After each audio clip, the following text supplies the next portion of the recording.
Samantala sa iba pang mga balita, time out daw po muna ang PNP sa kanilang Oplan Tokhang. Tututukan daw nila ang paglilinis ng kanilang hanay laban sa mga tiwaling pulis. Binuwag na rin ang anti-illegal drugs group ng PNP kasunod ng pagkakasangkot di mano ng ilan itong mga miyembro sa modus na Tokhang for ransom. May report si Chino Gaston. Allow them sa... Pangako noon ni Pangulong Duterte, puksain ang problema sa droga sa loob ng 6 na buwan. Natapos ang palugit noong Disyembre, pero ang kampanya kontra droga pinalawig ng 3 pang buwan hanggang sa Marso. Hindi pa man natatapos ang bagong deadline, inaalis na ito ni Pangulong Duterte. The drug war, I will extend it to the last day of my term. Sir, Kasi your wala goal na of suppressing... I was making humbug, said stop drugs. Ang paradigm ko was limited to Davao City. Little did I know when I became president and had access already to all information available.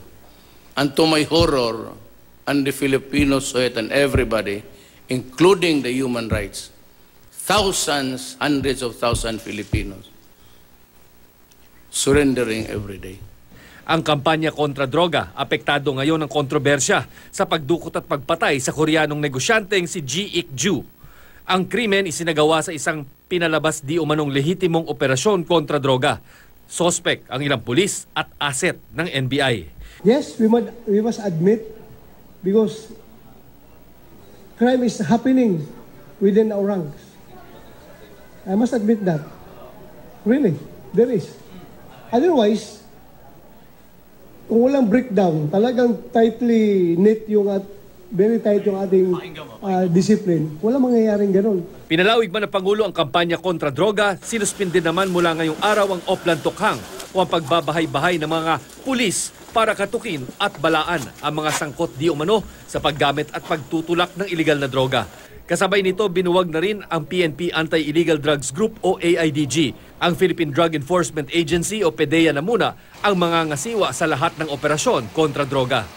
Kay SPO3 Santa Isabel, napakasama mong tao, dinamay mo yung mga matitinong pulis. Kay Police Superintendent Rafael Dumlao, ilabas mo yung katotohanan para malaman ng taong bayan kung bakit may ganong klaseng krimen. Hindi pa malinaw kung saan ililipat ang mahigit 300 tauhan ng AIDG. Pinulong ko sila at sinabi ko, unang-una, magpapasalamat ako sa kanila dahil sa maiksing panahon ay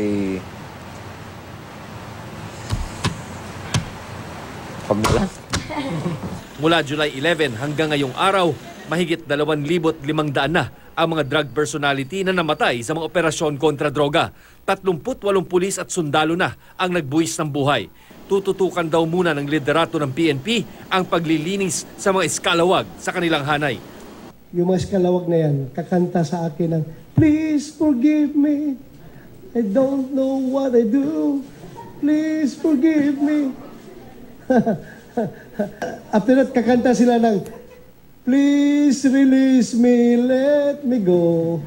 Yun na dapat, resign na sila.